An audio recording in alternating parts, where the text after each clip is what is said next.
강남 아파트 전세라도 해줬으면 절을 했죠. 이런 데서 누가 살아요?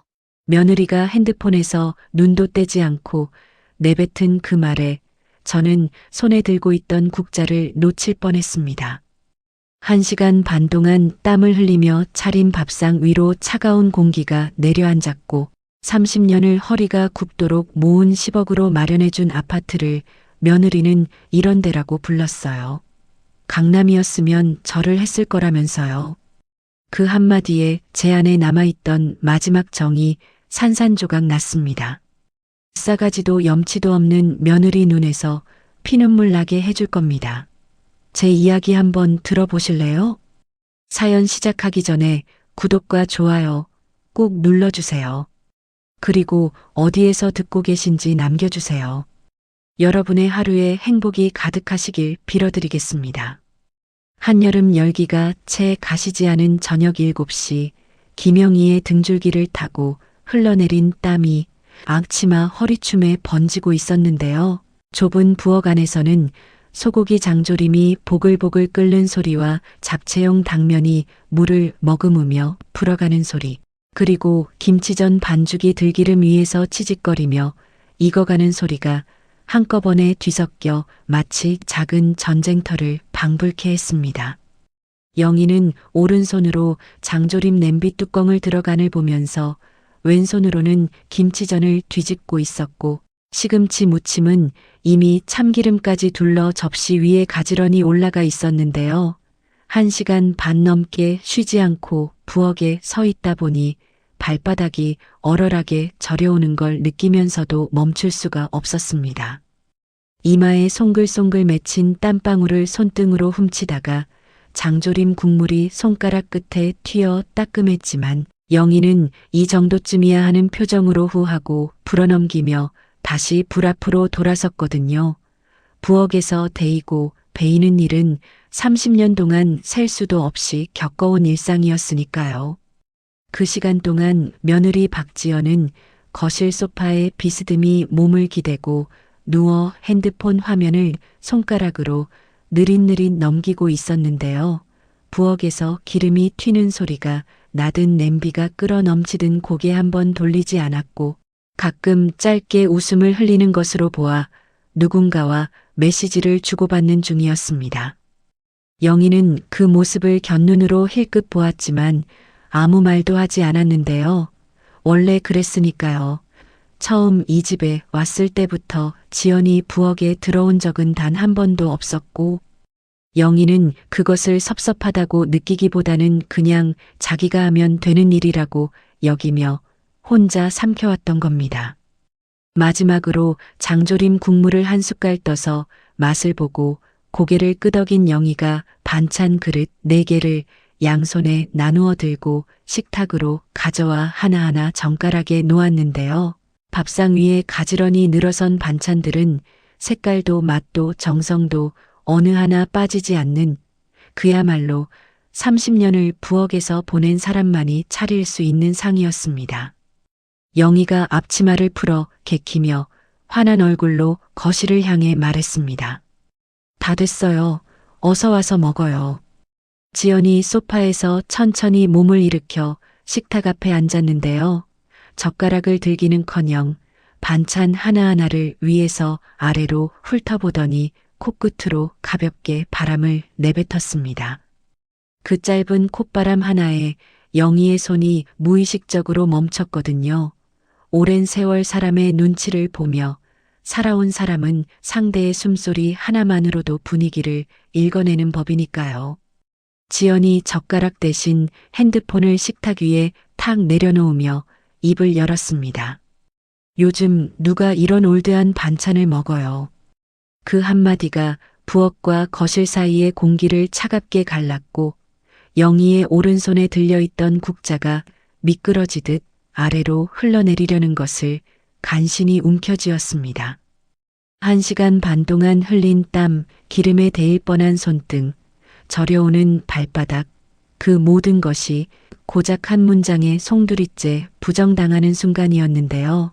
영희는 국자를 쥔 손가락에 힘을 주며 아무 말도 하지 못한 채 입술만 꾹 다물었습니다. 재호가 안방에서 나오며 지연의 이름을 불렀지만 그건 재지라고 부르기에도 민망한 수준이었고 고개를 약간 숙이며 어머니 쪽도 아내 쪽도 아닌 허공을 향해 중얼거렸을 뿐이었습니다. 요즘 스트레스가 심해서 그래. 이해해. 그 말이 누구를 향한 것인지 영희는 정확히 알고 있었는데요. 아들은 아내의 편을 든 것도 어머니의 편을 든 것도 아니었고 그저 자기가 불편한 상황에서 빠져나가고 싶었을 뿐이었습니다. 지연은 재호의 그 미지근한 반응에 아무런 제동도 느끼지 못한 듯 핸드폰을 다시 집어들며 화면에서 눈을 떼지도 않은 채 담담하게 내뱉었습니다. 강남 아파트 전세라도 해줬으면 절을 했죠. 이런 데서 누가 살아요. 영희의 심장이 한 박자 늦게 쿵 하고 내려앉았습니다. 다리에서 힘이 스르르 빠져나가는 걸 느끼면서도 영희는 식탁 모서리를 손으로 짚어 겨우 중심을 잡았는데요. 30년 동안 새벽마다 일어나 벌어온 돈, 이가 시리도록 아끼고 또 아껴서 모은 10억이라는 숫자, 그 돈으로 마련해준 이 집이 고작 저 한마디 앞에서 아무런 가치도 갖지 못한다는 사실이 영희의 가슴팍을 짓눌렀습니다. 밥상 위의 반찬들은 여전히 따뜻한 김을 피워 올리고 있었지만 그 온기가 어디에도 닿지 못하는 것 같았고 영희는 앞치마를 다시 두르지도 않은 채 조용히 현관으로 향해 구부러진 허리를 겨우 펴며 낡은 운동화에 발을 밀어 넣었습니다. 아무도 영희를 붙잡지 않았거든요. 재호는 안방 문틈 사이로 어머니의 뒷모습을 보았지만 발걸음을 떼지 않았고 지연은 현관문이 닫히는 소리조차 듣지 못한 듯 소파로 돌아가 다시 핸드폰 화면 속으로 빠져들었습니다. 밤바람이 차갑게 볼을 스치는 골목길을 지나 지하철역 계단을 내려간 영희는 텅 빈 객차 구석 자리에 앉아 창밖을 바라보았는데요. 검은 터널 속을 달리는 유리창에 자신의 얼굴이 희미하게 비칠 때마다 그 위로 지연의 차가운 표정이 겹쳐 보였고 눈물이 소리도 없이 주름진 볼을 타고 흘러내렸습니다. 한 정거장, 두 정거장이 지나도 영희는 내릴 생각을 하지 못했고 맞은편 좌석에 앉아 도란도란 이야기를 나누는 젊은 부부의 모습이 흐릿한 시야 너머로 들어왔을 때 영희는 고개를 돌려 반대쪽 창문만 바라보았습니다. 집으로 돌아온 영희는 불도 켜지 않은 어둠 속에서 서랍장 깊숙이 넣어두었던 아파트 계약서를 꺼내 무릎 위에 올려놓고 오랫동안 내려다보았는데요. 손가락 끝으로 계약서 모서리를 천천히 쓸어내릴 때마다 종이 한 장에 담긴 30년의 무게가 손끝으로 전해져 왔고 가슴 한가운데가 돌덩이를 삼킨 것처럼 먹먹하게 내려앉았습니다. 뜬 눈으로 밤을 지새우는 동안 새벽 5시 찬바람을 가르며 식당으로 향하던 발소리가 귀전에 울렸고 손이 트고 갈라져도 뜨거운 물에 담가가며 설거지하던 기억이 피어올랐으며 낡은 외투 한 벌의 단추를 몇 번이고 꿰매 입으며 버텨냈던 3번의 겨울이 파도처럼 한꺼번에 밀려들었습니다. 영희는 어둠 속 천장을 올려다보며 입술을 달싹였습니다. 내가 아들을 위해서 살지 않았나? 이게 맞나? 그 혼잣말이 텅 빈 방 안에 메아리 치듯 맴돌았지만 대답해주는 사람은 아무도 없었고 영희는 계약서를 가슴에 안은 채 새벽이 올 때까지 그 자세 그대로 움직이지 않았습니다. 며칠 뒤 영희는 두고 온 스카프를 찾으러 아들 부부의 집을 예고 없이 찾았는데요. 현관 비밀번호를 누르려던 손가락이 멈춘 건 방 안에서 새어나오는 지연의 목소리 때문이었습니다. 10억으로 주식했으면 강남 집 샀을 텐데. 영희의 말투를 과장되게 흉내내며 킬킬거리는 소리가 얇은 현관문 너머로 또렷하게 들려왔고 그 순간 영희의 두 손이 부르르 떨리기 시작하면서 비밀번호 버튼 위에 올려놓았던 손가락이 허공에 그대로 멈춰버렸습니다. 영희는 발소리를 죽인 채 한 발짝도 앞으로 나아가지 못하고 현관 앞에 한참을 서 있었는데요. 스카프를 찾겠다는 생각은 진작에 사라졌고 그 자리에 남은 건 심장을 쥐어짜는 듯한 통증뿐이었습니다. 영희는 벨을 누르지 않았고 문을 열지도 않았으며 조용히 몸을 돌려 엘리베이터 버튼을 눌렀는데요. 닫히는 엘리베이터 문 안쪽 거울에 비친 자신의 모습을 처음으로 오래도록 바라보았습니다. 깊게 파인 주름, 세월에 굽어버린 허리, 거칠어질 대로 거칠어진 손등, 그 모든 것이 30년이라는 시간의 영수증처럼 몸 위에 빼곡히 새겨져 있었고 영희는 거울 속 자신의 눈을 똑바로 들여다보며 천천히 입술을 깨물었습니다. 집으로 돌아온 영희는 다시 서랍에서 계약서를 꺼내 들었는데요. 이번에는 달랐습니다. 며칠 전 계약서를 만졌을 때 사시나무처럼 떨리던 손가락이 이번에는 미동도 하지 않았거든요. 무언가가 마음속 깊은 곳에서 천천히 그러나 아주 단단하게 굳어지고 있었고 그것은 분노도 슬픔도 아닌 어떤 결심의 형태를 갖추어가고 있었습니다. 계약서 위에 찍힌 자신의 이름 석자를 손가락으로 짚으며 영희는 오랫동안 그 글자를 들여다보았는데요. 김영이라는 그 이름이 누군가의 어머니도 누군가의 시어머니도 아닌 한 사람의 이름으로 다시 읽히는 순간이었습니다. 그날 밤 영희는 30년을 함께 해온 낡은 서랍장 앞에 쪼그려 앉아 소리도 없이 울었는데요. 그 눈물은 억울해서 흘리는 눈물이 아니었고 누군가를 원망해서 흘리는 눈물도 아니었습니다. 그것은 무언가가 비로소 끝나가는 사람이 흘리는 눈물이었고 오랫동안 붙들고 있던 것을 내려놓기 직전에 찾아오는 고요하고도 깊은 눈물이었습니다. 그 눈물이 마르기도 전에 영희의 기억은 30년 전 어느 겨울로 거슬러 올라가고 있었습니다. 32살의 영희 앞에 남겨진 것이라고는 갓 5살이 된 재호의 작은 손과 잔액이 34,000원밖에 남지 않은 통장 한 권뿐이었는데요. 남편의 장례를 치르고 나서 마지막 조문객이 돌아간 텅 빈 방 안에서 영희는 곤히 잠든 재호의 얼굴을 내려다보며 두 주먹을 꽉 쥐었고 그날부터 영희의 하루는 새벽 5시에 시작되었습니다. 해가 뜨기도 전에 집을 나서 종로의 한 식당 주방에서 밥을 짓고 국을 끓이고 반찬을 만들었는데요. 점심 장사가 끝나면 곧바로 강남의 사무실 청소 업체로 이동해 무거운 업소용 청소기를 끌며 복도와 화장실을 닦았고 저녁 8시가 넘어서야 집에 돌아와 재호에게 밥을 먹이고 숙제를 봐준 뒤 다시 밤 11시에 편의점 야간 아르바이트로 향하는 생활이 1년 365일 단 하루도 끊기지 않았습니다. 식당 사장이 바닥에 쏟아진 된장찌개를 보고 고함을 지를 때도 청소업체 현장 반장이 유리창에 얼룩이 남았다며 다시 닦으라고 손가락질할 때도 편의점에서 취객이 카운터를 주먹으로 내리치며 행패를 부릴 때도 영희는 이를 악물고 고개를 숙였는데요.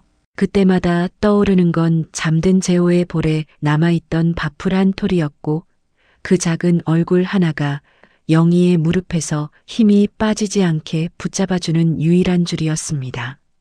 재호가 중학교에 들어갈 무렵부터는 학원비가 올라가기 시작했고 영희는 주말마다 결혼식장 뷔페 서빙 아르바이트를 하나 더 뛰었는데요. 하이힐을 신고 홀 사이를 누비며 무거운 트레이를 나르다 보면 발등이 퉁퉁 부어올라 저녁에 신발을 벗을 때마다 살점이 떨어져 나가는 것 같은 통증이 밀려왔지만 영희는 그 부은 발을 찬물에 담그며 통장 잔액을 머릿속으로 계산하곤 했습니다.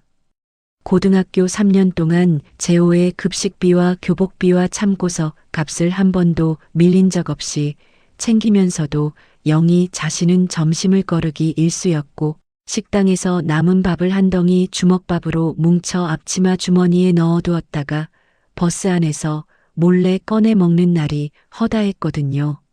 그 주먹밥이 영희에게는 하루의 유일한 끼니인 날도 적지 않았습니다. 대학에 들어간 재호에게 용돈을 넉넉히 챙겨주는 동안 영희는 낡은 외투 한 벌로 3년의 겨울을 버텼는데요. 안감이 해져서 바람이 등으로 파고들어도 단추만 꿰매면 한 해를 더 입을 수 있다고 스스로를 다독였고, 백화점 쇼윈도에 걸린 코트를 지나칠 때면 시선을 일부러 바닥으로 떨어뜨렸습니다.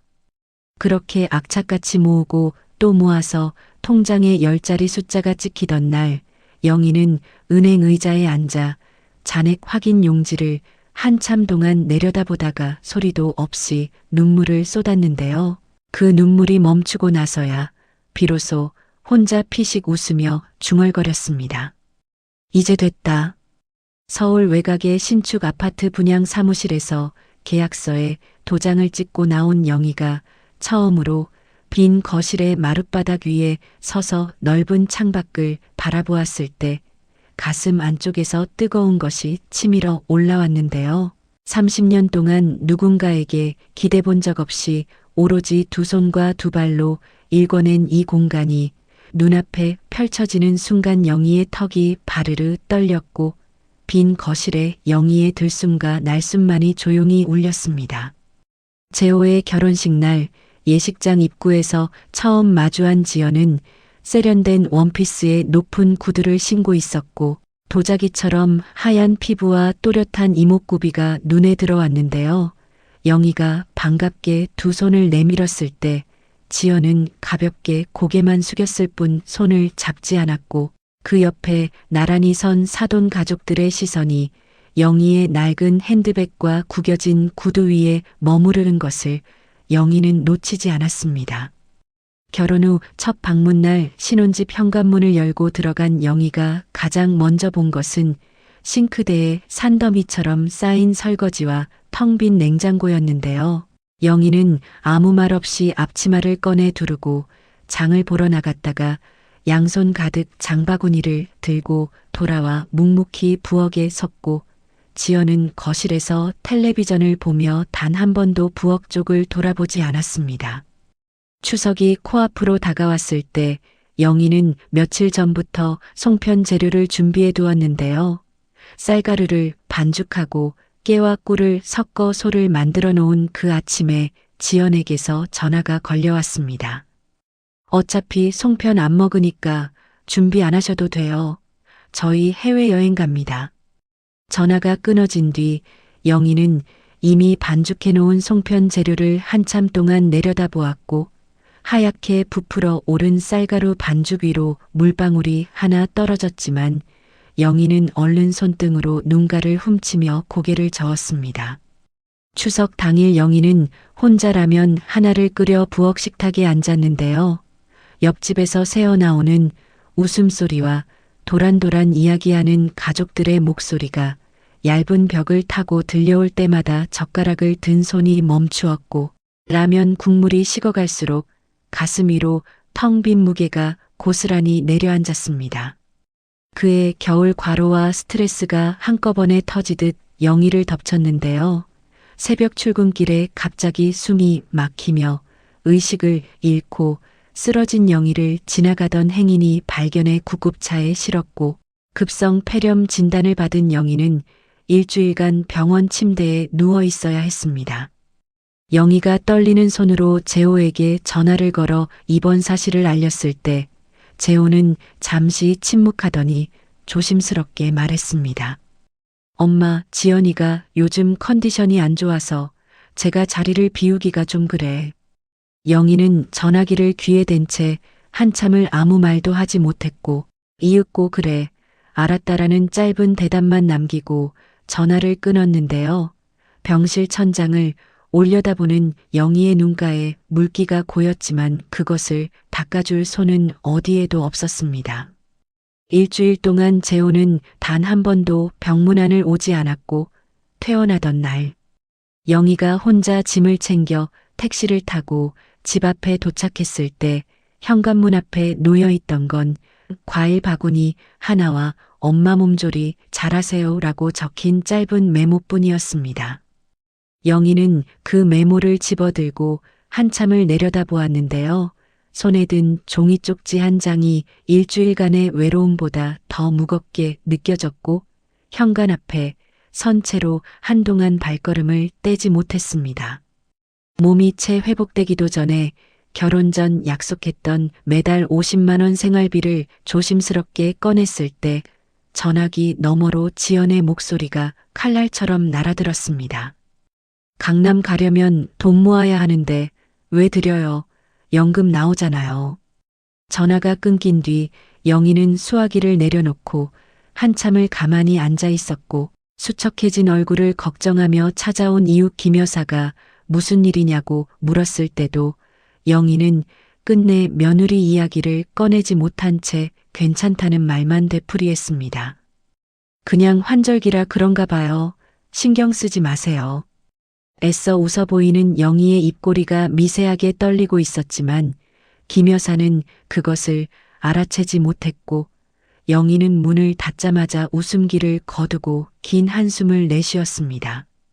그 뒤로도 밤마다 지연의 말이 귀에서 떠나지 않았는데요. 강남 아파트 전세라도 해줬으면 절을 했다는 그 문장이 잠들기 직전마다 선명하게 되살아나 영희의 눈을 번쩍 뜨게 만들었고 새벽 어둠 속에서 뒤척이는 밤이 이어질수록 영희의 눈 아래 그림자가 한 겹 한 겹 짙어져 갔습니다. 30년이라는 시간이 대체 뭐였는지 새벽마다 일어나 벌고 아끼고 참아온 그 세월이 고작 이런 대접을 받기 위한 것이었는지 그 물음이 매일 밤 영희의 머릿속을 채웠지만 답은 어디에서도 오지 않았습니다. 그렇게 한계라는 것이 눈에 보이지 않는 벽처럼 코앞까지 다가온 어느 늦은 밤, 오랫동안 잠들지 못하고 부엌에 앉아 물 한 잔을 마시던 영희의 휴대폰이 진동과 함께 화면을 밝혔는데요. 저장되지 않은 번호 위에 뜬 이름 석자가 영희의 눈을 크게 뜨이게 만들었습니다. 30년 만에 연락이 닿은 고등학교 동창 정은이의 이름이었고 영희는 떨리는 손가락으로 통화 버튼을 눌렀습니다.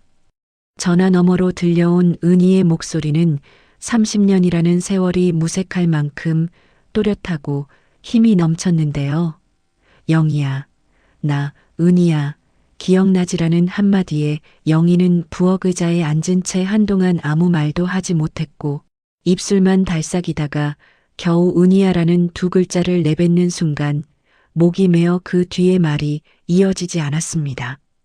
은희가 내일 시간이 되면 얼굴 좀 보자고 했을 때 영희는 망설일 이유가 없었는데요. 사실 망설일 여유도 없었던 게 더 정확했거든요.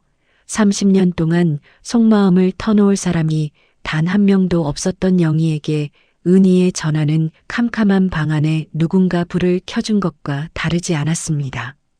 다음 날 오후 홍대 골목 안쪽의 조용한 카페에서 영희는 은희를 마주했는데요. 단정한 베이지색 정장에 짧게 자른 머리, 곧게 편 어깨에서 풍기는 자신감이 30년 전 교실 뒷자리에서 장난치던 그 은희와는 전혀 다른 사람처럼 보였고 반면에 자신은 구겨진 면바지에 낡은 가방을 들고 있다는 사실이 문득 부끄럽게 느껴져 영희는 무의식적으로 가방을 의자 뒤로 밀어 넣었습니다.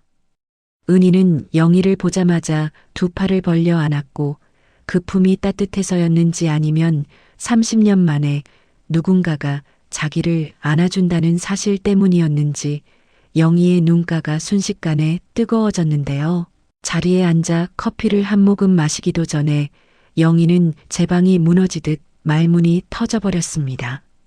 새벽 5시에 시작되던 하루 3개의 일자리를 돌며 몸이 부서지도록 일했던 20대와 30대, 악착같이 모은 10억으로 아들에게 집을 사준 이야기, 올대한 반찬이라며 코웃음을 치던 며느리, 강남 아파트 전세를 해줬으면 절을 했을 거라는 그 말, 폐렴으로 입원했을 때 일주일 동안 아무도 찾아오지 않았던 병실, 생활비를 거절당하던 순간, 그리고 며칠 전 현관 앞에서 자신의 말투를 흉내내며 킬킬거리는 지연의 목소리를 들어야 했던 일까지 영희는 한 번도 쉬지 않고 쏟아냈고 중간중간 목이 메어 말이 끊길 때마다 은희가 건넨 냅킨으로 눈물을 닦으며 다시 이어갔습니다.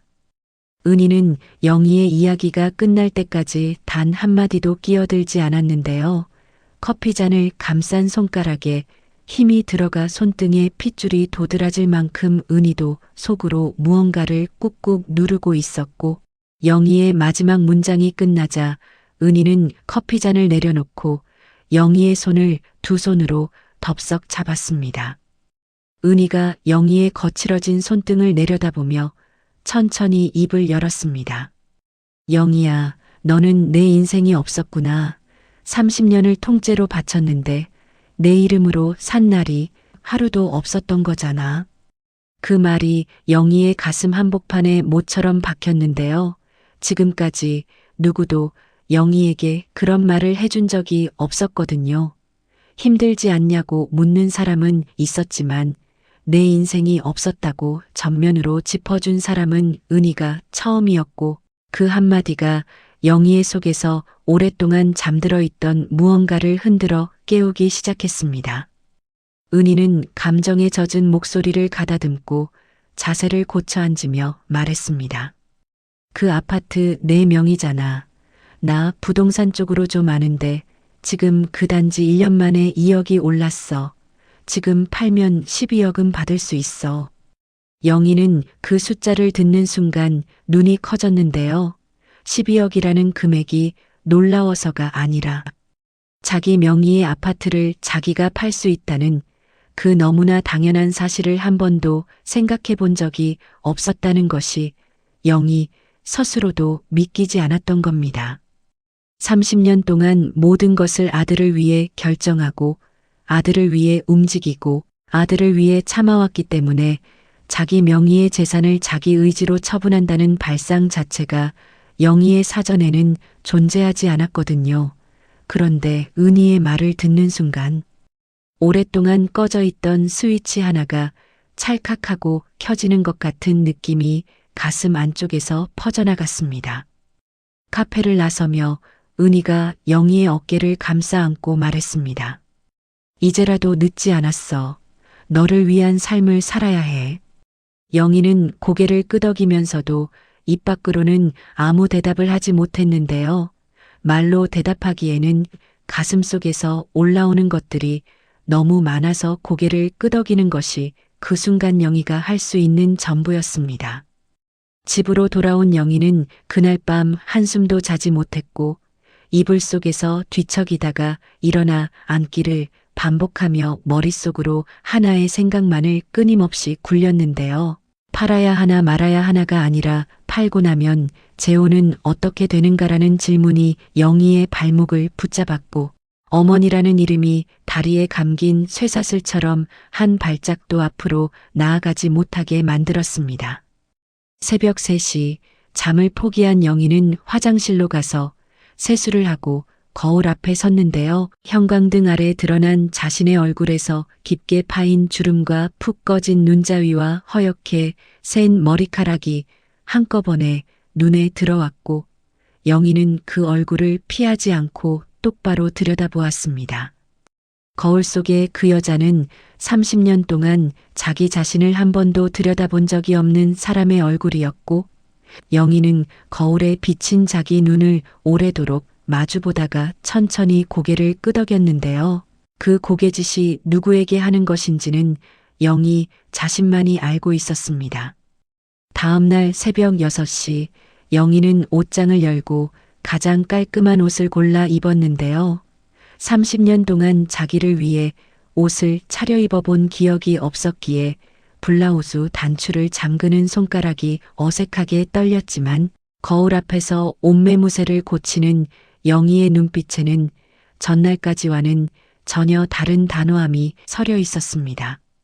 신혼집 근처 첫 번째 부동산 사무실 문을 열고 들어간 영희는 의자에 앉아 또박또박한 목소리로 말했습니다.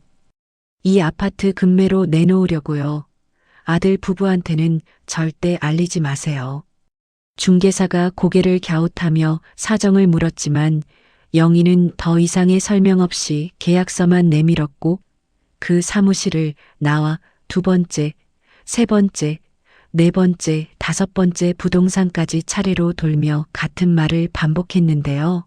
5곳의 중개사 모두에게 신신당부를 남긴 영희의 목소리는 한 곳도 흔들리지 않았습니다. 빨리 처리하는 것이 무엇보다 중요하다고 판단한 영희는 시세보다 5천만 원을 낮춘 금매가로 내놓았고 예상보다 훨씬 빠르게 현금 즉시 매수자가 나타났는데요.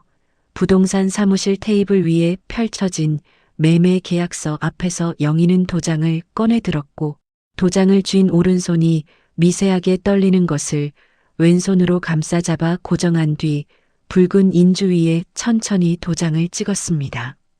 계약금 1억 원이 영희의 통장에 입금되었다는 알림이 울렸을 때 영희는 부동산 사무실 밖 골목벽에 등을 기대고 서서 한참을 하늘만 올려다보았는데요. 눈앞이 잠시 흐려졌다가 다시 맑아지기를 반복하는 동안 영희는 입술을 꾹 다물었고 흐려진 것이 눈물 때문인지 안도 때문인지 스스로도 구분할 수 없었습니다.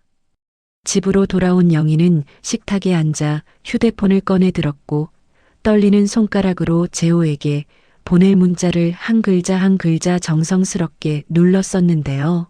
재호야, 너희가 살고 있는 신혼집 팔았다. 자세한 내용은 등기 후 편으로 확인하거라라는 문장을 완성하고 나서 전송 버튼 위에 엄지손가락을 올려놓은 채 오랫동안 화면만 바라보았습니다. 버튼을 누르는 순간 영희의 볼 위로 눈물 한 방울이 조용히 흘러내렸지만 그것은 후회에서 나온 것이 아니었고 30년 동안 자기 안에 갇혀있던 무언가가 마침내 빠져나가는 순간에 찾아오는 말로 설명할 수 없는 해방감이 만들어낸 눈물이었습니다. 이튿날 아침 영희는 매매계약서 사본과 2주 이내 퇴거 통지서를 봉투에 넣고 우체국으로 향했는데요. 창구 직원에게 등기 우편을 건네는 영희의 손은 어제 도장을 찍을 때와는 달리 조금의 떨림도 없었고 봉투가 직원의 손으로 넘어가는 순간 영희는 가슴속에서 매듭 하나가 풀리는 것을 느꼈습니다. 우체국 문을 나선 영희는 보도블록 위에 발을 딛고 서서 오랫동안 맑은 하늘을 올려다보았는데요. 평생 잊고 있었던 깊고 느린 숨을 들이마시자 가슴 가득 차오르는 공기가 30년 만에 처음으로 자기만의 것처럼 느껴졌고 영희는 그 자리에서 눈을 감은 채 한참을 바람을 맞으며 서 있었습니다. 그날 저녁 영희는 휴대폰을 들어 은희에게 짧은 문자를 보냈습니다. 나 팔았어.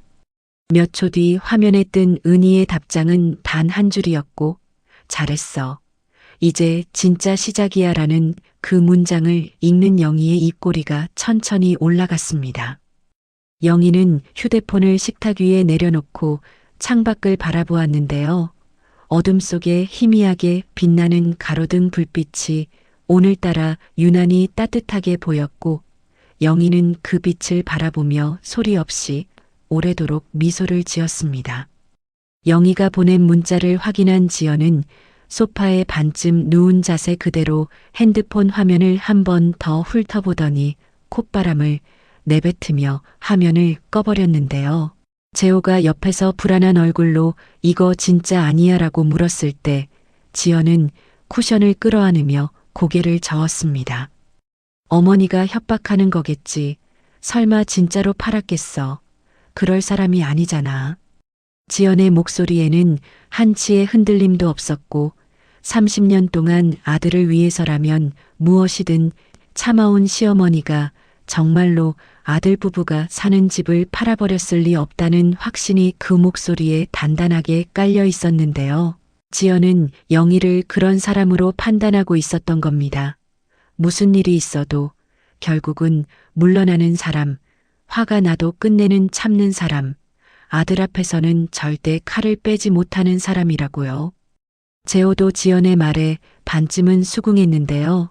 어머니가 평생 한 번도 자기를 향해 목소리를 높인 적이 없었기에 집을 판다는 문자가 현실이라고 받아들이기에는 머릿속이 쉽게 정리되지 않았고, 그래서 불안하면서도 다음 날이면 어머니가 미안하다, 화가 나서 그랬다라고 연락해 올 거라는 기대를 놓지 못했습니다.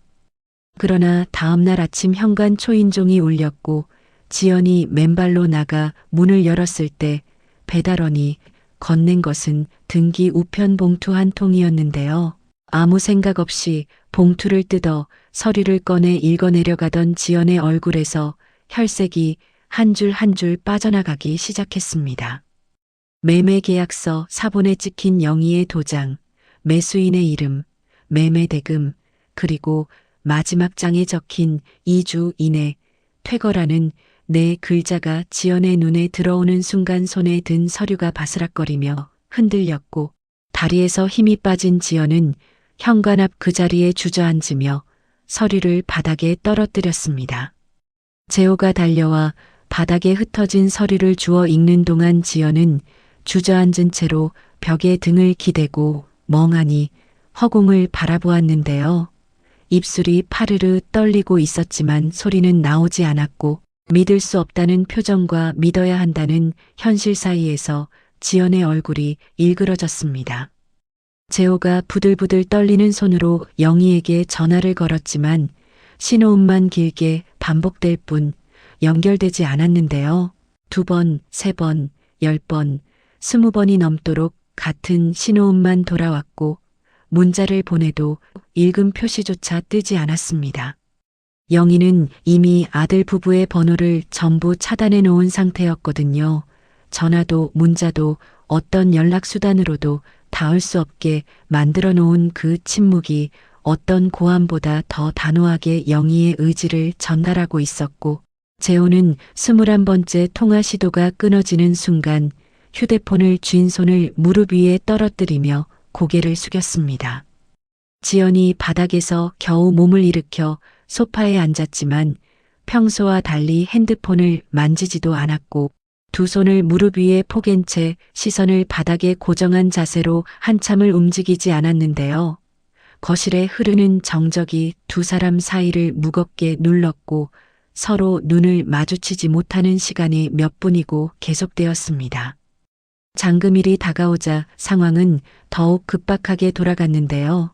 매수인 박 사장과 공인중개사가 약속된 시간에 신혼집을 찾아왔고 현관문을 연 재호가 아직 어머니와 연락이 되지 않는다며 시간을 더 달라고 했을 때 박 사장이 정장 소매를 가볍게 잡아당기며 단호하게 말했습니다. 저는 이미 살던 집을 정리하고 이삿짐도 다 뺐습니다. 계약은 계약이에요. 박 사장의 목소리에는 사정을 봐줄 여지가 전혀 없었고 옆에 선 중개사도 법적으로 매도인 측의 의무사항이라며 서류를 테이블 위에 펼쳐놓았는데요. 재호는 떨리는 손으로 볼펜을 집어들었고 서명란 위에서 펜 끝이 한참을 맴돌다가 종이 위에 내려앉았습니다. 서명을 하는 동안 재호의 턱이 바르르 떨렸고 옆에 서 있던 지연은 팔짱을 낀 채 아래 입술을 깨물고 있었는데요. 평소라면 거침없이 한마디를 내뱉었을 지연이 그 자리에서는 아무 말도 하지 못했고 이빨 자국이 남을 만큼 입술을 깨무는 것이 지연이 할 수 있는 전부였습니다. 박 사장과 중개사가 서류를 챙겨나간 뒤 텅 빈 거실에 두 사람만 남았을 때 재호는 소파에 주저앉아 두 손으로 얼굴을 감쌌고 지연은 창밖을 바라보며 한동안 아무 말도 하지 않았는데요. 두 사람 사이에 흐르는 침묵이 이전과는 질이 달랐습니다. 예전의 침묵이 서로에 대한 무관심이었다면 지금의 침묵은 현실을 받아들여야 하는데 받아들일 수가 없어서 생기는 종류의 것이었거든요. 2주라는 시간은 두 사람이 갈 곳을 찾기에 턱없이 짧았는데요. 급하게 전세를 알아보았지만 보증금은커녕 당장 월대 첫 달치를 마련하기도 빠듯한 형편이었고 짐을 창고 업체에 맡기는 것조차 비용이 들어 최소한의 살림만 캐리어 2개에 쑤셔 넣고 나머지는 지인의 창고에 부탁할 수밖에 없었습니다. 그렇게 신혼집 현관문을 마지막으로 닫고 나온 두 사람이 처음으로 몸을 누인 곳은 역 근처의 좁은 고시원이었는데요. 한평 남짓한 방 안에 싱글 침대 하나와 작은 책상 하나가 전부였고 캐리어 두 개를 열면 발 디딜 틈조차 남지 않았습니다. 창문이라고 부르기에도 민망한 좁은 환기창으로 골목의 소음이 여과 없이 밀려들어왔고 복도에서 들려오는 다른 투숙객들의 기침소리와 라면을 끓이는 냄새가 문틈 사이로 스며들었는데요. 지연은 침대 모서리에 걸터 앉아 고개를 숙인 채 자신의 두 손을 한참 동안 내려다보았습니다.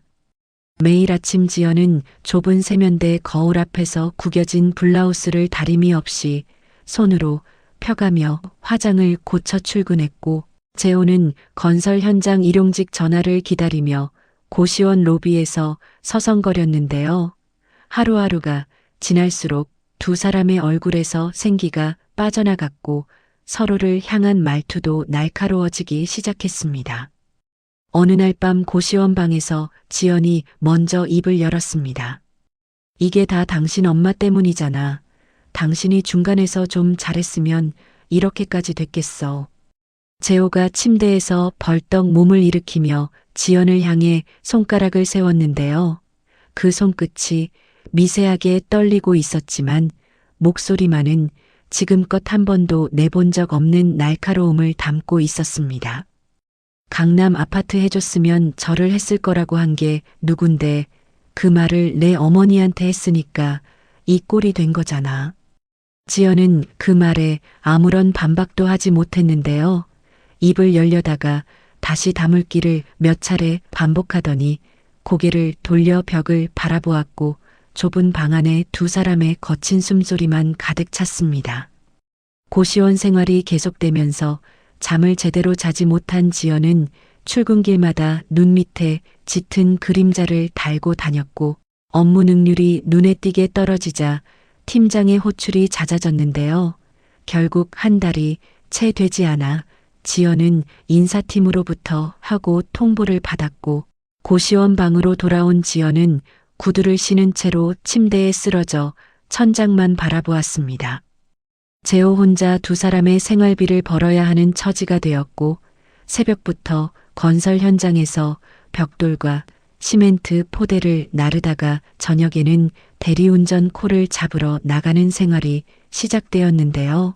하루 벌어 하루 먹는 것도 빠듯한 현실 앞에서 재호의 어깨가 눈에 보이게 처지기 시작했습니다.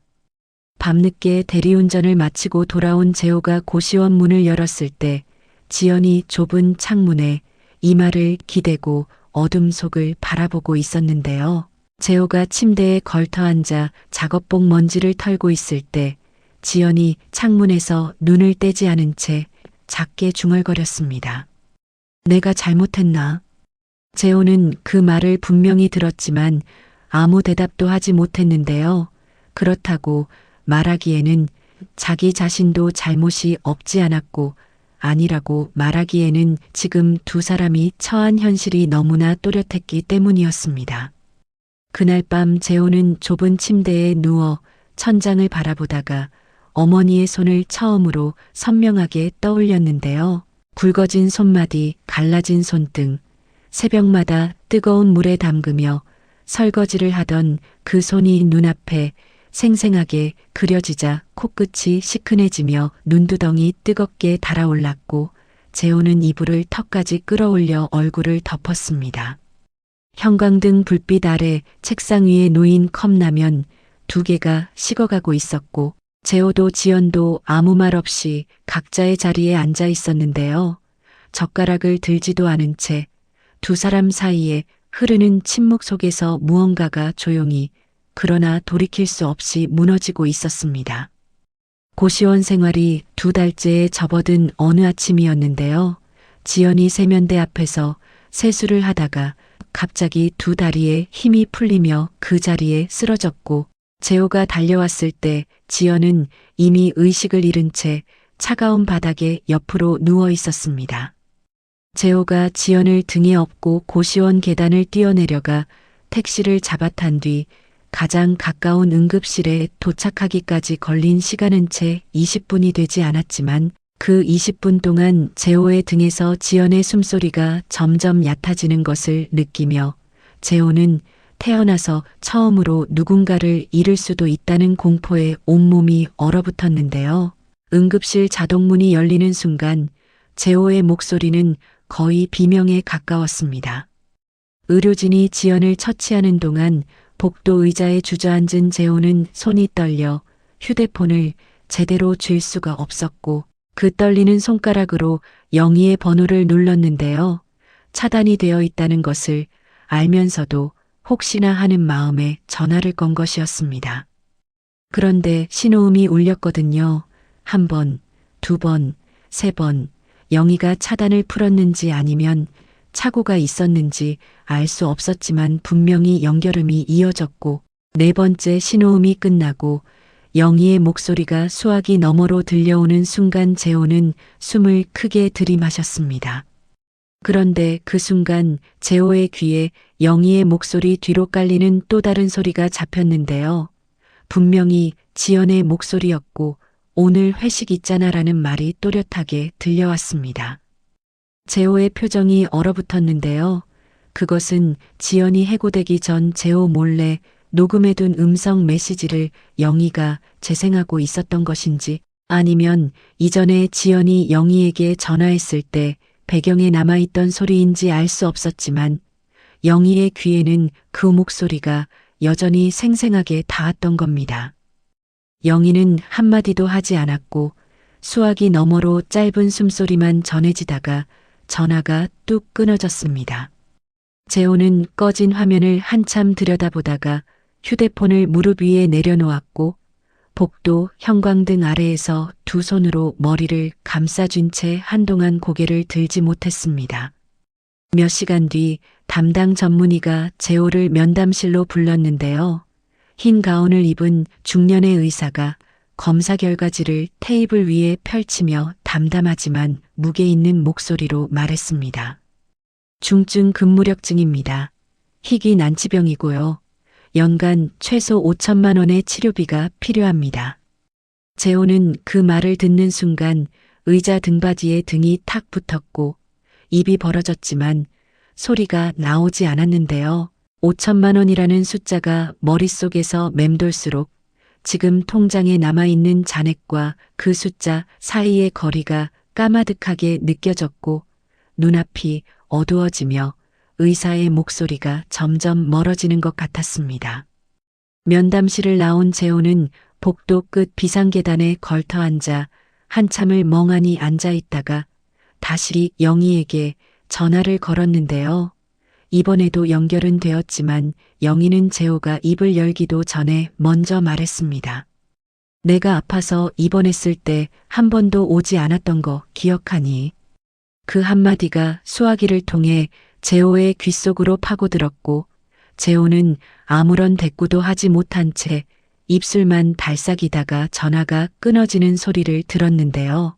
영희가 전화를 끊은 뒤 재호는 비상계단 난간을 두 손으로 움켜쥐고 이마를 그 위에 대었고 차가운 쇠 감촉이 이마에 닿는 순간 자신이 얼마나 큰 잘못을 해왔는지가 비로소 윤곽을 드러내기 시작했습니다.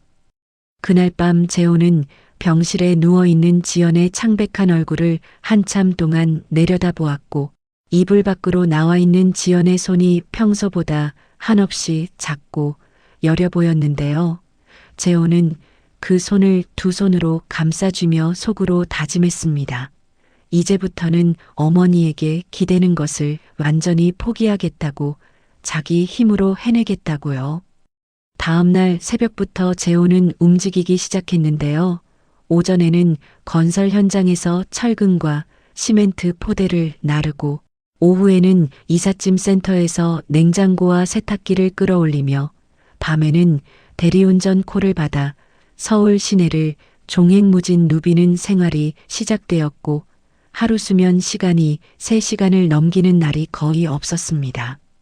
눈 밑에 시퍼런 그림자가 내려앉고 광대뼈가 튀어나올 만큼 볼이 꺼졌지만 재호는 매일 저녁 병원을 찾았는데요. 지연의 베개를 고쳐주고 물컵에 물을 채우고 담요를 여며주는 재호의 모습을 본 간호사들이 복도에서 수군거렸습니다. 저렇게 매일 오는 보호자는 처음 봐요. 본인이 더 환자 같은데.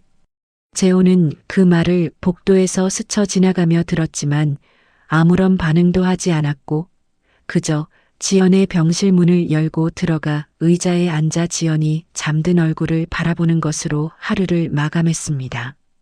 대학 동기 준우가 의사로 일하고 있다는 것을 뒤늦게 떠올린 재호가 연락을 했고 준우의 소개로 중증 근무력증 분야에서 손꼽히는 최 교수를 만나게 되었는데요. 최 교수가 지연의 검사 결과를 꼼꼼히 살펴본 뒤 치료 계획을 세워주며 가능성이 있다고 말했을 때 재호는 진료실 의자에 앉은 채로 고개를 푹 숙였고 한참 만에 고개를 들었을 때 눈가가 벌겋게 물들어 있었습니다. 치료비를 마련하기 위해 재호는 자동차를 팔았고 결혼 전 장만했던 명품 시계와 가방도 중고 거래로 내놓았으며 심지어 대학 졸업장을 넣어두었던 액자까지 벼룩시장에서 팔아 한 푼이라도 더 모았는데요. 그렇게 모은 돈을 매달 진료비 봉투에 담아 최 교수 앞에 내밀 때마다 재호의 손톱 사이에는 건설 현장의 시멘트 가루가 씻어도 빠지지 않은 채 끼어 있었습니다. 어느 날 오후 건설 현장에서 철근 다발을 어깨에 메고 나르던 재호가 잠시 콘크리트 바닥 위에 앉아 장갑을 벗고 땀을 닦았는데요. 무심코 내려다본 자기 손바닥에 굳은 살이 볼록하게 올라와 있었고 여기저기 긁힌 자국과 물집 터진 흔적이 남아 있었습니다. 재호는 그 손바닥을 한참 동안 바라보다가 문득 어머니의 손이 떠올랐는데요. 새벽마다 식당에서 무거운 솥뚜껑을 들어올리고 뜨거운 물에 손을 담가가며 설거지를 하고 청소 장비를 끌며 복도를 닦던 그 손이 자기 앞에 놓인 이 손바닥과 겹쳐지는 순간 재호의 온몸으로 전류가 흐르듯 무언가가 관통했습니다. 재호가 시멘트 먼지가 묻은 얼굴 위로 눈물이 흘러내리는 것도 모른 채 혼자 중얼거렸습니다. 그 손이 얼마나 무거운 삶을 버텨온 건지 나는 아무것도 몰랐구나. 그 말을 뱉는 순간 눈물이 흙먼지와 함께 턱을 타고 콘크리트 바닥 위에 떨어졌고 재호는 장갑을 쥔 손으로 얼굴을 가린 채 한참을 그 자리에서 일어나지 못했습니다. 병실에서 하루하루를 보내던 지연도 조금씩 변하고 있었는데요. 혼자서는 물컵 하나 들어올리기 힘든 몸으로 하루 종일 천장만 바라보는 시간 속에서 지연은 자신이 얼마나 많은 것을 당연하게 여기며 살아왔는지를 처음으로 마주하기 시작했고 저녁마다 시멘트 가루를 털며 병실 문을 열고 들어오는 재호가 조심스럽게 건네는 따뜻한 죽 한 그릇이 목구멍을 넘어갈 때마다 눈시울이 뜨거워지는 자신을 발견했습니다. 그 무렵 영희는 지연이 입원했다는 소식을 간접적으로 전해 들었는데요. 직접 병원을 찾아가지는 않았지만 며칠 뒤 병실로 발신인 이름이 적혀 있지 않은 택배 2상자가 도착했고 상자를 열어본 재호의 눈이 크게 떠졌습니다. 고가의 전동 휠체어 한 대와 재활운동기구 세트가 들어 있었는데요. 재호가 간호사에게 보낸 사람이 누구냐고 물었을 때 간호사는 발신일란이 비어 있어 알 수 없다고 대답했지만 재호는 이미 알고 있었거든요. 그 포장 방식, 그 세심한 선택, 세상에 그렇게 보낼 수 있는 사람은 한 명뿐이라는 것을요. 재호는 휠체어 손잡이를 잡은 채 고개를 숙였고 보낸 사람의 이름 없는 그 빈칸이 어떤 서명보다 더 또렷하게 어머니의 마음을 전하고 있었습니다. 지연은 그날 밤 병실 창밖으로 내려다 보이는 가로등 불빛을 한참 바라보다가 침대 옆 서랍에서 편지지를 꺼내 들었는데요. 연필을 쥔 손에 힘이 제대로 들어가지 않아 글씨가 삐뚤빠뚤했지만 지연은 한 글자 한 글자를 천천히 눌러 쓰며 10장짜리 편지를 하루에 걸쳐 완성했고 마지막 장에 이르러서는 편지지 위로 떨어진 눈물 자국이 글씨를 번지게 만들었습니다. 저는 가진 것을 당연하게 여기며 살았고 가장 고귀한 것을 가장 함부로 대했습니다. 이 편지가 용서를 구할 자격조차 없다는 것을 압니다. 재호의 손을 통해 영희에게 전달된 그 편지를 영희는 마포구 오피스텔 창가에 앉아 처음부터 끝까지 소리 없이 읽어내려갔고 마지막 문장에서 오랫동안 눈을 감았는데요.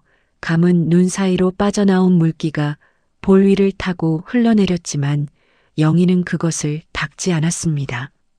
지연의 편지를 읽고 난 뒤로도 영희는 병원을 찾아가지 않았는데요. 그것은 냉정해서가 아니라 지금 자신이 나서는 것이 오히려 재호와 지연이 스스로 일어서는 길을 막을 수 있다는 것을 영희가 누구보다 잘 알고 있었기 때문이었고 30년 동안 아들을 위해 모든 것을 대신해 준 결과가 어떤 모습이었는지를 뼈저리게 겪은 사람이었기에 이번만큼은 멀리서 지켜보겠다는 마음을 꺾지 않았습니다. 그 사이 재호의 헌신적인 간호와 최 교수의 치료가 맞물려 지연의 몸은 조금씩 나아지고 있었는데요. 면역 수치가 안정 범위로 들어서기 시작했고 손가락에 힘이 돌아와 물컵을 스스로 들어 올릴 수 있게 된 날 지연은 떨리는 손으로 물을 한 모금 마시며 재호를 바라보았고 재호는 그 모습을 보며 입꼬리를 겨우 올렸지만 눈가에는 어느새 물기가 번져 있었습니다. 그로부터 석 달 뒤 최 교수가 지연의 마지막 정밀 검사 결과를 들고 진료실에서 두 사람을 마주했을 때 최 교수가 안경을 벗어 닦으며 짧게 내뱉은 한마디에 재호의 무릎이 풀렸습니다. 일상 복귀 가능합니다. 재호는 진료실 의자에서 일어나 감사하다는 말을 하려 했지만 목이 꽉 막혀 소리가 나오지 않았고 최 교수에게 허리를 깊이 숙인 뒤 진료실을 나와 복도 한쪽 벽에 등을 기대자마자 두 손으로 얼굴을 감싸며 소리 없이 울었는데요. 지나가던 간호사가 괜찮으시냐고 물었지만 재호는 고개만 끄덕이며 한참을 그 자리에서 벽을 짚고 서 있었습니다. 퇴원 후 재호에게 남은 과제는 지연이 돌아갈 집을 마련하는 것이었는데요. 5달간 대리운전과 막노동과 이삿짐 운반으로 악착같이 모은 돈에 중고로 팔았던 물건들의 수익까지 합치자 서울 외곽의 작은 투룸 전세 보증금에 겨우 닿을 만한 액수가 되었고 재호는 부동산 사무실에서 계약서에 도장을 찍으며 자기 손으로 처음 마련한 이 공간의 무게를 온몸으로 느꼈습니다. 계약을 마친 그날 저녁 재호는 오랫동안 망설이다가 영희에게 문자 한 통을 보냈는데요. 어머니 도움 없이 제 힘으로 얻은 첫 집이에요라는 짧은 문장을 적어 보내고 나서 재호는 휴대폰을 가슴에 대고 눈을 감았고 답장이 올지 오지 않을지 알 수 없었지만 그 문자를 보내는 것 자체가 재호에게는 어머니 앞에 무릎을 꿇는 것과 다르지 않았습니다. 그 문자를 받은 영희는 마포구 오피스텔 베란다에 서 있었는데요. 한강 위로 노을빛이 길게 번지는 저녁이었고 휴대폰 화면에 뜬 재호의 문자를 읽은 영희는 한동안 간물을 내려다보다가 천천히 입가에 미소를 머금었습니다. 그 미소에는 안도도 있었고 대견함도 있었지만 그보다 더 깊은 곳에서 올라오는 감정은 자기 결단이 틀리지 않았다는 조용한 확신이었는데요. 영희는 베란다 난간을 두 손으로 잡고 강바람을 맞으며 오래도록 그 자리에 서 있었습니다. 영희의 삶도 그 사이 전혀 다른 방향으로 흘러가고 있었거든요. 은희와 함께 떠난 유럽 여행에서 돌아온 뒤 영희는 여행 중에 눈여겨보았던 수공예 리넨 소품들을 한국에서도 만들어 볼 수 있겠다는 생각에 사로잡혔고 은희의 격려에 힘입어 작은 온라인 쇼핑몰을 열었는데요. 영희가 직접 원단을 고르고 디자인을 구상하며 새벽까지 포장 작업을 하는 모습은 30년 전 식당에서 새벽을 맞던 모습과 닮아 있었지만 결정적으로 다른 점이 하나 있었습니다. 이번에는 자기 자신을 위해 일하고 있다는 것이었고 그 차이 하나가 영희의 얼굴에서 30년 동안 볼 수 없었던 빛을 끌어내고 있었습니다. 쇼핑몰은 석 달 만에 월 매출 5천만 원을 넘어섰고 6달이 지나자 억대 매출이라는 숫자가 화면에 찍혔는데요. 영희 혼자 포장하고 배송하던 규모를 넘어서자 직원 5명을 채용하고 별도 사무실까지 마련하게 되었고 취재 요청과 인터뷰가 잇따르며 영희의 이름이 세상에 알려지기 시작했습니다. 한 여성단체의 초청으로 처음 강연 무대에 선 영희는 마이크를 잡은 손이 떨렸지만 객석을 가득 채운 사람들을 바라보며 담담하게 입을 열었습니다. 늦게 시작해도 된다는 것, 그리고 나 자신을 위해 사는 것이 얼마나 큰 힘을 내어주는지를 저는 60이 넘어서야 처음 알았습니다.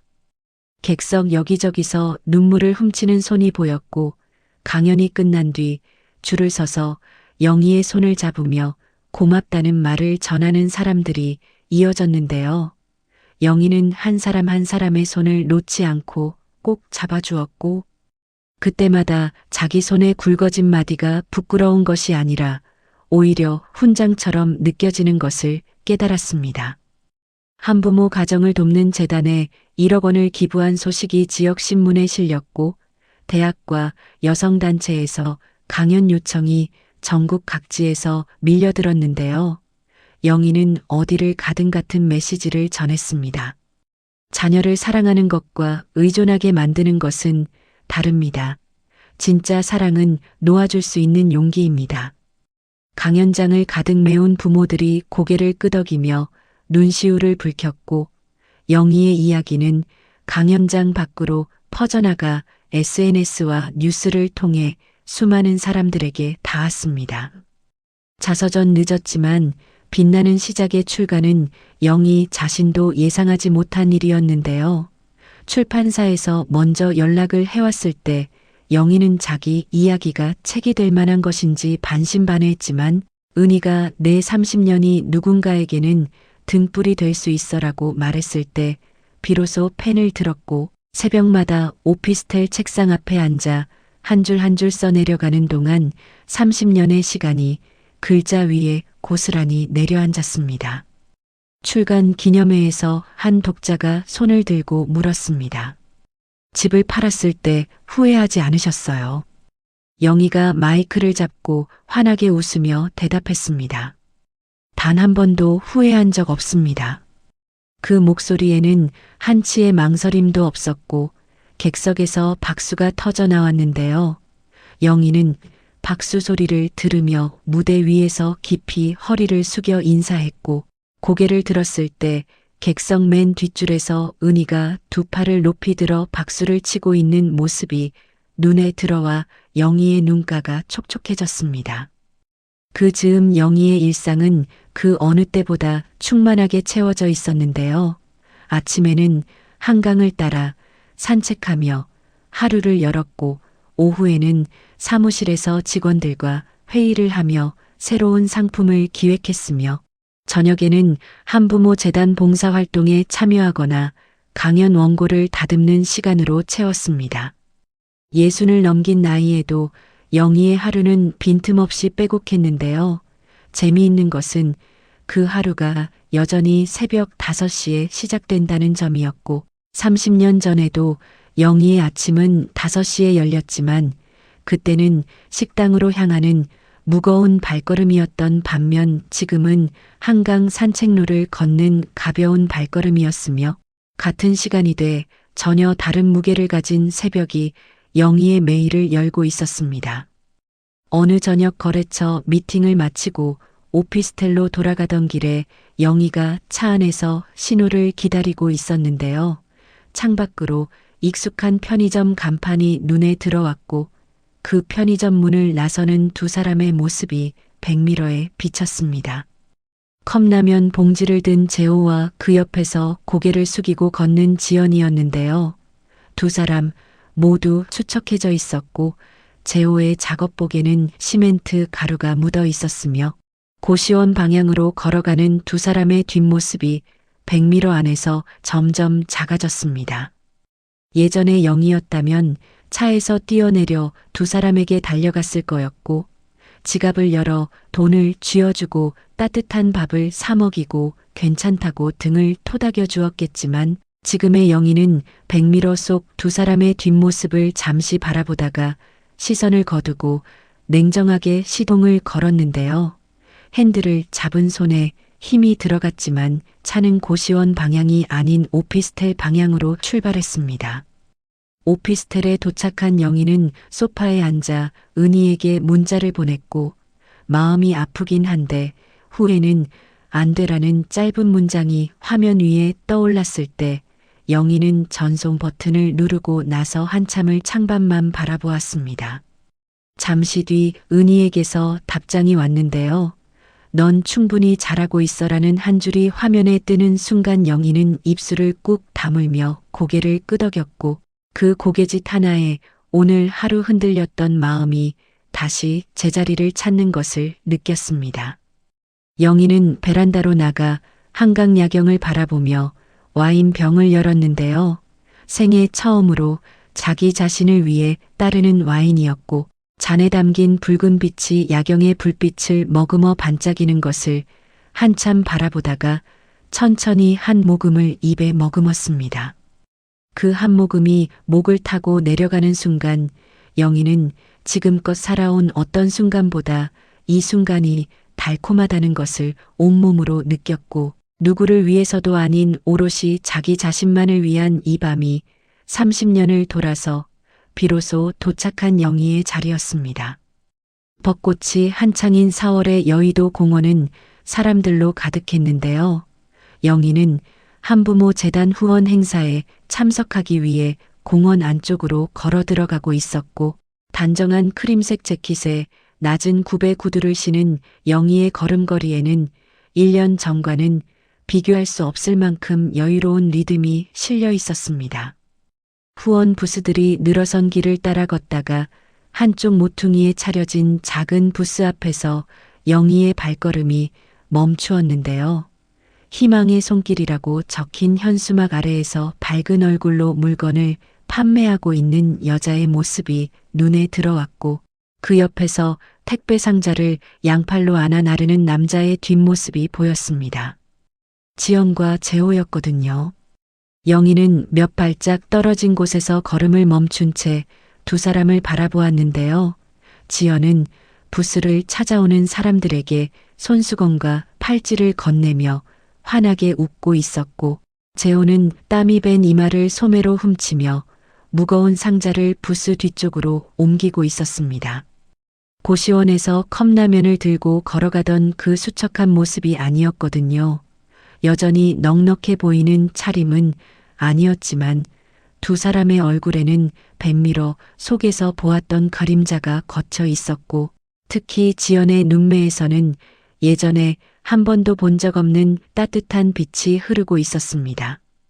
영희가 그 모습을 바라보며 서 있는 동안 지연이 먼저 고개를 돌렸고 부스 건너편에 서 있는 영희와 눈이 딱 마주쳤는데요. 그 순간 지연의 표정이 굳었고 볼 위로 붉은 기운이 번지기 시작했으며 손에 들고 있던 손수건 묶음이 스르르 미끄러져 내렸지만 지연은 그것을 줍지 않았습니다. 시간이 한 박자 멈춘 것 같은 정적 속에서 지연이 부스 앞으로 나왔고 영희를 향해 걸어오는 지연의 걸음이 점점 빨라지더니 영희 앞 두어 발짝 거리에서 멈추었는데요. 공원을 오가는 수많은 사람들의 시선 따위는 아랑곳하지 않은 채 지연이 그 자리에서 두 무릎을 꿇었습니다. 콘크리트 바닥 위에 무릎이 닿는 소리가 났고 지연이 고개를 숙인 채 떨리는 목소리로 말했습니다. 정말 죄송합니다, 어머니. 주변을 지나가던 사람들이 걸음을 멈추고 두 사람을 바라보았는데요. 지연의 목소리가 떨리고 있었고 숙인 고개 아래로 눈물이 턱을 타고 콘크리트 위에 떨어졌으며 양손을 무릎 위에 가지런히 올려놓은 그 자세에는 어떤 변명도 핑계도 실려 있지 않았습니다. 영희는 무릎을 꿇은 지연을 내려다보았는데요. 1년 전이었다면 이 모습에 마음이 무너져 당장 부축해 일으키고 괜찮다고 말했을 테지만 지금의 영희는 지연의 숙인 머리 위에 시선을 둔 채 잠시 움직이지 않았고 그 몇 초의 침묵 속에서 1년이라는 시간이 두 사람 사이에 만들어 놓은 거리가 조용히 측량되고 있었습니다. 영희가 천천히 허리를 굽혀 지연의 팔을 잡아 일으키며 말했습니다. 일어나거라, 사람들이 보잖니. 그 말투는 차갑지도 뜨겁지도 않았지만 지연의 팔을 잡아 올리는 영희의 손에는 분명한 힘이 실려 있었거든요. 지연은 일어서면서 영희의 손이 자기 팔을 꼭 쥐고 있다는 것을 느꼈고 그 손의 온기가 전해지는 순간 영희가 자신을 용서하고 있다는 것을 직감했습니다. 영희가 지연의 손을 놓고 공원 안쪽 연못이 보이는 벤치를 가리켰고 두 사람은 나란히 걸어가 벤치에 앉았는데요. 재호가 부수 정리를 맡기고 뒤따라와 영희의 맞은편에 서 있었지만 선뜻 앉지 못하고 두 손을 바지 주머니에 넣었다 뺐다를 반복하며 어머니의 눈치를 살폈습니다. 영희가 고개를 돌려 재호를 올려다보며 턱짓으로 옆에 앉으라는 신호를 보냈고 재호가 조심스럽게 벤치 끝에 걸터 앉아 세 사람이 연못을 마주보고 나란히 앉은 모양새가 되었는데요. 연못 위로 떨어진 벚꽃잎이 수면 위에서 느릿느릿 원을 그리며 돌고 있었고 세 사람 사이에 잠시 말이 없는 시간이 흘렀습니다. 영희가 연못을 바라보며 천천히 입을 열었습니다. 너희가 스스로의 힘으로 행복을 찾은 것이 내가 바랐던 전부야. 그 목소리는 따뜻했지만 동시에 단호한 무게가 실려 있었는데요. 그 말 속에는 다시 예전으로 돌아가겠다는 뜻이 담겨 있지 않았고 영희가 바랐던 것은 아들 부부의 곁으로 돌아가는 것이 아니라 아들 부부가 자기 발로 서는 것이었으며 지금 이 자리에서 영희는 그것을 확인하고 있었습니다. 재호가 무릎 위에 올려놓은 두 주먹을 꽉 쥐며 말했습니다. 엄마가 그 집을 판 게 저희한테는 최고의 선물이었어요. 영희는 아들의 얼굴을 돌아보았는데요. 1년 전 안방 문틈 사이로 어머니의 뒷모습을 보고도 발걸음을 떼지 못하던 나약한 아들이 아니었고 건설 현장의 햇볕에 그을린 피부와 거칠어진 손마디가 말보다 더 많은 것을 전하고 있었으며 영희는 그 손을 보는 순간 비로소 자신의 결단이 모두에게 옳았음을 확인하며 입가에 미소를 지었습니다. 세 사람은 한동안 더 연못을 바라보며 앉아 있었는데요. 영희는 재호와 지연에게 함께 살자거나 다스 도와주겠다는 말을 하지 않았고 재호와 지연도 그런 기대를 내비치지 않았거든요. 그것은 이전의 시어머니와 며느리, 어머니와 아들이라는 관계가 아니라 각자의 삶을 가진 독립된 사람들이 서로를 인정하며 새로운 거리감을 잡아가는 자리였습니다. 벤치에서 몸을 일으키려던 영희가 문득 지연의 손등 위에 남아있는 링거 자국을 발견했는데요. 핏줄 위로 보랏빛이 옅게 남아있는 그 자국을 보는 순간 영희의 눈빛이 한순간 흔들렸고 말없이 지연의 손을 잡아 한 번 더 꼭 쥐어주었습니다. 지연은 그 온기에 고개를 숙이며 또다시 눈물을 흘렸고 이번에는 소리 없이 조용히 흐르는 눈물이었는데요. 재호는 어머니의 손이 지연의 손을 감싸고 있는 그 모습을 옆에서 바라보다가 어릴 적 자기가 열이 날 때 어머니가 이마를 짚어주며 잡아주던 그 손의 감촉이 선명하게 떠올라 눈을 질끈 감았습니다. 영희가 손을 놓고 자리에서 일어서자 재호도 따라 일어났고 영희는 재호의 어깨를 한번 가볍게 두드려 주었는데요. 예전에 헝클어진 머리에 구겨진 셔츠 차림으로 찾아와 무릎을 꿇으며 용서를 구했을 때 이제 와서는 너무 늦었다며 돌려보냈던 날과는 달리 오늘의 영희는 아들의 어깨를 토닥이는 것으로 말을 대신했고 그 짧은 접촉 한 번에 재호의 눈가가 뜨거워졌습니다. 재호가 목이 메인 목소리로 말했습니다. 엄마 앞으로 잘할게요. 영희가 연못 위에 떠있는 벚꽃잎을 바라보며 담담하게 대답했습니다. 나는 이미 잘 살고 있어. 그 말 속에는 용서도 기대도 아닌 완전한 자유가 담겨 있었는데요. 영희는 더 이상 아들의 삶에 자기를 바치는 어머니가 아니었고 아들의 잘못을 품어주는 것으로 존재 이유를 찾는 사람도 아니었으며 자기 이름으로 자기 삶을 살고 있는 한 사람이었습니다. 공원을 나서는 영희의 발걸음 뒤로 벚꽃잎이 바람에 날려 흩어졌고 영희는 뒤를 돌아보지 않았는데요. 그것은 냉정한 것이 아니라 이제는 뒤를 돌아볼 필요가 없어진 사람의 걸음이었습니다. 그날 저녁 재호에게서 문자가 왔는데요. 지연이가 어머니 좋아하시는 잡채 만들고 싶대요라는 한 줄을 읽은 영희는 한강이 내려다 보이는 오피스텔 베란다에서 그 문자를 한참 들여다보았고 1년 전 자기가 차린 잡채를 올드하다고 코웃음 치던 그 사람이 직접 잡채를 만들겠다고 한다는 사실이 영희의 가슴에 잔잔한 파문을 일으켰습니다. 영희는 잠시 생각하다가 천천히 손가락을 움직여 그래 갈게라는 짧은 답장을 보냈고 휴대폰을 베란다 난간 위에 내려놓은 뒤 창밖을 바라보았는데요. 한강 위로 오후 햇살이 부서지며 수면 위에 금빛 조각들을 흩뿌리고 있었고 영희는 그 반짝임을 한참 동안 눈에 담았습니다. 그 광경은 예전과 같은 것이 아니었거든요. 시어머니가 며느리의 부엌에 서서 땀을 흘리며 반찬을 만들고 며느리가 소파에 누워 핸드폰을 보던 그때로 돌아가는 것이 아니라 각자의 삶을 가진 두 여성이 서로의 자리를 인정하며 조심스럽게 그러나 진심을 담아 이어가는 전혀 새로운 방식의 시작이었고 영희는 그것이 무엇이든 받아들일 준비가 되어 있었습니다. 자서전 탈고 마감 당일 밤 편집자가 마지막 문장만 보내달라는 연락을 해왔을 때 영희는 오피스텔 책상 앞에 앉아 노트북 대신 원고지를 꺼내 들었는데요. 30년 동안의 새벽과 땀과 눈물과 결단을 마무리하는 마지막 한 줄만큼은 자기 손으로 직접 쓰고 싶었기 때문이었습니다.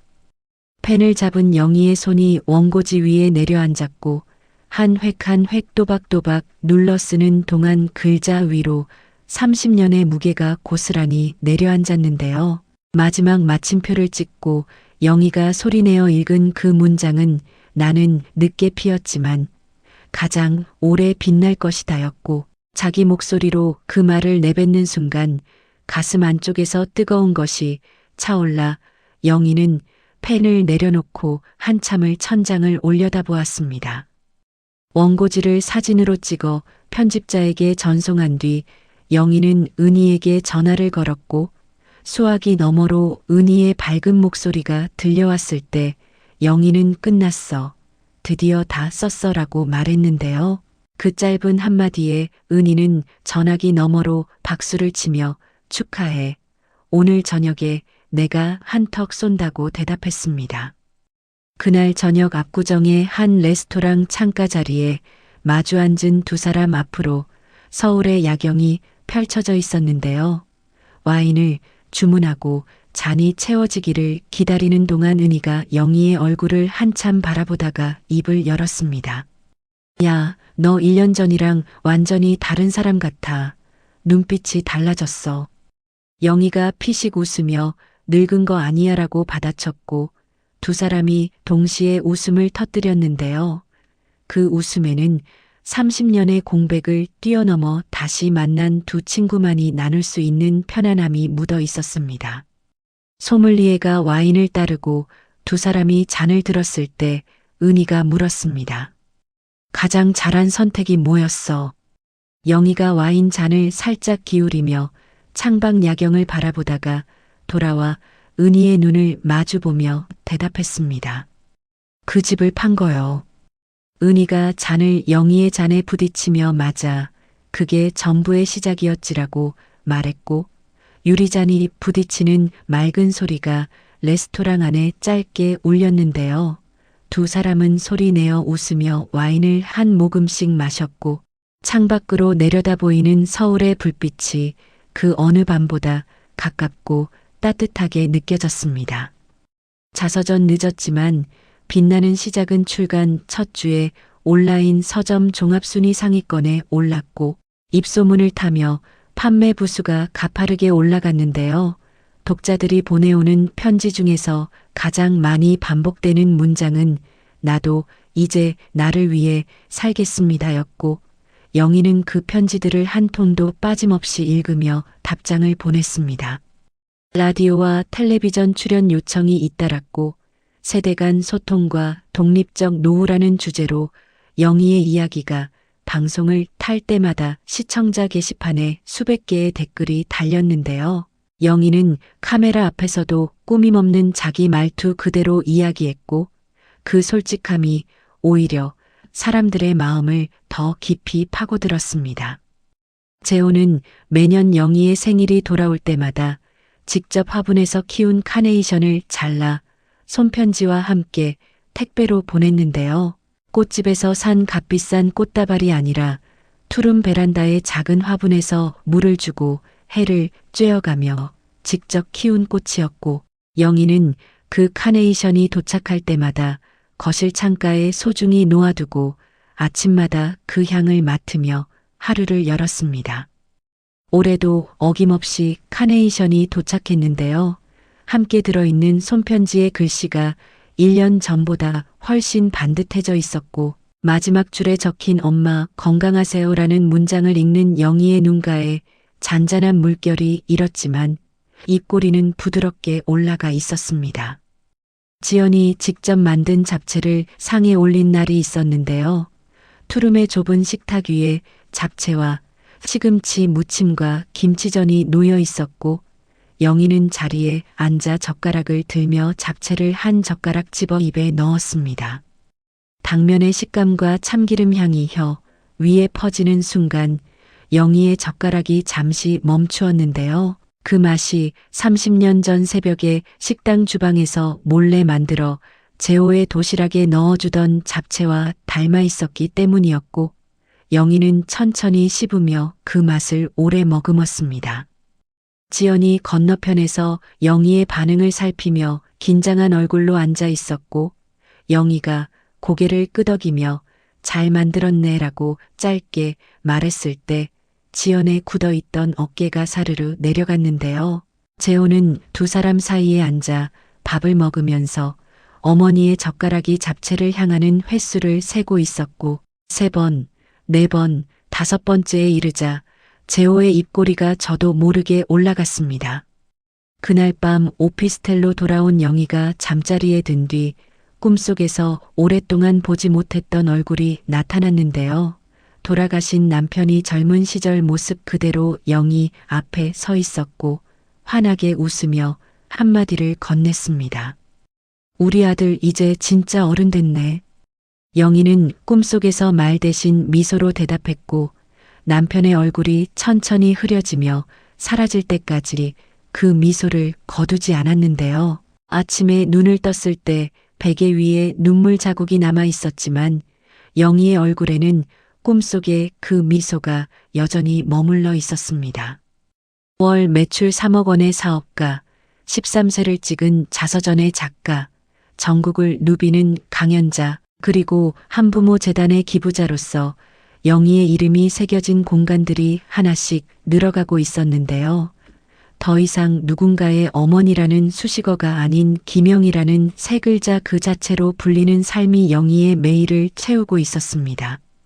은희가 보내준 충분히 잘하고 있어라는 말은 여전히 영희의 귓가에 남아 있었는데요. 달라진 것이 있다면 그 말이 이제는 은희에게서 오는 것이 아니라 영희 스스로가 매일 아침 거울 앞에서 자기 자신에게 건네는 말이 되어 있다는 것이었고 거울 속 자기 눈을 바라보며 충분히 잘하고 있어라고 속삭이는 영희의 얼굴에는 30년 전에는 없었던 단단한 빛이 서려 있었습니다.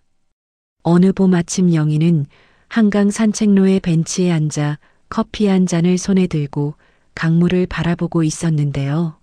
그 자리에는 누군가를 기다리는 초조함도 없었고 누군가에게 보여주기 위한 꾸밈도 없었으며 오롯이 자기 자신만을 위해 앉아 있는 한 사람의 평온함만이 아침 햇살과 함께 벤치 위에 내려앉아 있었습니다. 바람이 불어 영희의 머리카락을 흩었고 영희는 눈을 살짝 감으며 그 바람을 온몸으로 받아들였는데요. 강바람에 실려 오는 물냄새와 풀내음이 코끝을 스칠 때 영희의 입가에 미소가 번졌고 그 미소는 누구를 위한 것도 아닌 자기 자신에게 주는 아침 인사와 같았습니다. 주머니 안에서 휴대폰이 울렸고 꺼내본 화면에는 재호라는 이름이 떠 있었는데요. 영희는 강물 위로 오전 햇살이 부서져 내리는 풍경을 한 번 더 눈에 담은 뒤 편안한 손놀림으로 통화 버튼을 눌렀습니다. 엄마, 잘 지내요. 영희는 강물 위로 금빛이 흩어지는 것을 바라보며 대답했습니다. 응, 아주 잘 지내. 그 말은 생애 처음으로 진심으로 하는 대답이었고 30년을 돌고 돌아 비로소 자기 자리를 찾은 한 여성이 세상을 향해 내딛는 가장 솔직한 한마디였습니다. 사랑이란 이름 아래 자기 자신을 잃어버렸던 한 여성이 30년 만에 자기 이름을 되찾아가는 이야기였습니다. 누군가를 위해 사는 것이 사랑의 전부라고 믿었던 시간 끝에 나를 위해 사는 것이야말로 진짜 사랑의 시작이라는 걸 김영희는 온몸으로 증명했습니다. 오늘 이 이야기를 들으시는 여러분도 부디 자신의 이름으로 빛나는 하루를 살아가시길 바랍니다. 오늘 이야기 여기까지입니다. 들어주셔서 정말 감사합니다.